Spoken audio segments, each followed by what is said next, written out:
Student life ಇದೆ golden life ಅಂತ ಸುಳ್ಳಲ್ಲ. ಆದರೆ ಇದನ್ನ ಎರಡು ರೀತಿಯಾಗಿ ತಿಳಿದುಕೊಳ್ಳಬೇಕು. ಒಂದು, ಕಷ್ಟಪಟ್ಟು ಓದುವಂತೆ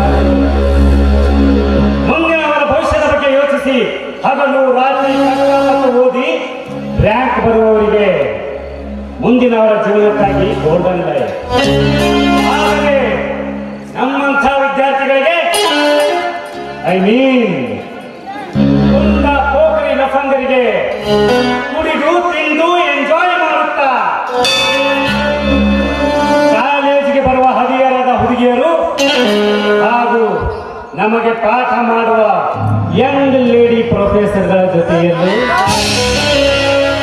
ಸರಸ ಸಲ್ಲಾಪ ಮಾಡುತ್ತಾ ಮೋಜಿನ ಜೀವನ ನಡೆಸುವುದೇ ನಮ್ಮಂಥವರ ಗೋಲ್ಡನ್ ಲೈಫ್. ಇದಕ್ಕೆಲ್ಲ ಕಾರಣಗಳ ಹುಟ್ಟು. ಅಂದು ತನ್ನ ಬಯಕೆ ತೀರಿಸಿಕೊಳ್ಳಲು ಯಾರಿಗೋ ಮೈಯೊಡ್ಡಿ ಬಸವಿಯಾಗಿ ಚಿಟ್ಟಗುಂಡಿಯಲ್ಲಿ ಬಿಸಾಡಿ ಹೋದಂತೆ ಯಾರೋ ನನ್ನ ಮಹಾತಾಯಿ ಈ ಸಮಾಜಕ್ಕೆ ಹೆದರಿ ತಾನೇ ಹೆತ್ತ ಕರುಳು ಹಸು ಬೂಸು ಎನ್ನುವುದನ್ನು ಮರೆತ ಆ ಹೆಣ್ಣೇನಾದರೂ ನನ್ನ ಕೈಗೆ ಸಿಕ್ಕರೆ ಅವಳನ್ನ ತುಂಡು ತುಂಡಾಗಿ ಕಟ್ಟಿ ಹಾಕು. ಹೆಣ್ಣು ಅಂದರೆ ದೇವತೆ, ಹೆಣ್ಣು ಅಂದರೆ ಕರುಣೆ, ಹಾಗೆ ಹೀಗೆ ಅಂತ ಬೊಗಳೆ ಬಿಡ್ತೀರಲ್ಲ, ಇದೆಲ್ಲ ಬರೀ ಸುಳ್ಳು. ಹೆಣ್ಣು ತನ್ನ ಸುಖ ತೆಗೆದುಕೊಂಡು ಮತ್ತೊಬ್ಬರಿಗೆ ಸುಖ ನೀಡುವ ಭೋಗದ ವಸ್ತು ಅಲ್ಲ. ನಮ್ಮಂಥವರನ್ನ ಮಾನಸಿಕ ವ್ಯಸನಿಯನ್ನು ಸೈಕೋಗಳನ್ನಾಗಿಸುವ ಒಂದು ಕಾರ್ಖಾನೆ ಈ ಹೆಣ್ಣು. ಇಂತಹ ಹೆಣ್ಣನ್ನು ಸೃಷ್ಟಿಸಿದ ಈ ಸಮಾಜಕ್ಕೆ ನನ್ನ ಧಿಕ್ಕಾರ. ಹೌದು, ನನಗೂ ಒಂದು ಕುಟುಂಬ ಇದ್ದು ಕರುಣೆ ತೋರಿಸುವ ತಂದೆ, ಪ್ರೀತಿಯಿಂದ ಕಾಣುವ ತಾಯಿ ಇದ್ದಿದ್ರೆ ನಾನು ಕೂಡ ನಿಮ್ಮಂತೆಯೇ ಒಳ್ಳೆ ಸಂಸ್ಕಾರವಂತನಾಗಿ ಸುಂದರವಾದ ಬದುಕನ್ನು ಕಟ್ಟಿಕೊಂಡು ಈ ಸಮಾಜದಲ್ಲಿ ಒಳ್ಳೆಯ ವ್ಯಕ್ತಿಯಾಗಿ ಬಾಳ್ತಾ ಇದ್ದೆ.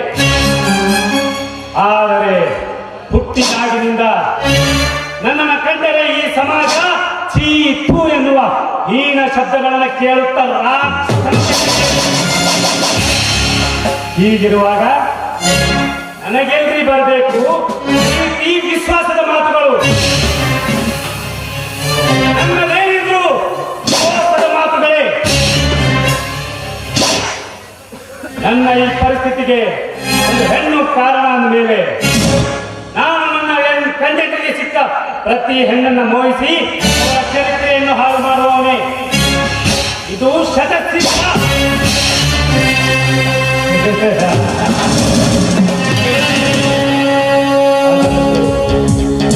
ಆ ಮಿಸ್ ನಂದಿನಿಯ ಯೌವನ ನನ್ನನ್ನು ಹುಚ್ಚನನ್ನಾಗಿ ನಿನ್ನೊಂದಿಗೆ ಪ್ರೇಮದಾಟ ಆಡುವ ಬಯಕೆ ಆಗಿದೆ. I love you darling. ನಾಟ ಮುಗಿದ ಮೇಲೆ ಮುಂದೆ ನನಗೆ ಅವಮಾನದ ಸಂಚು. ಹೌದು,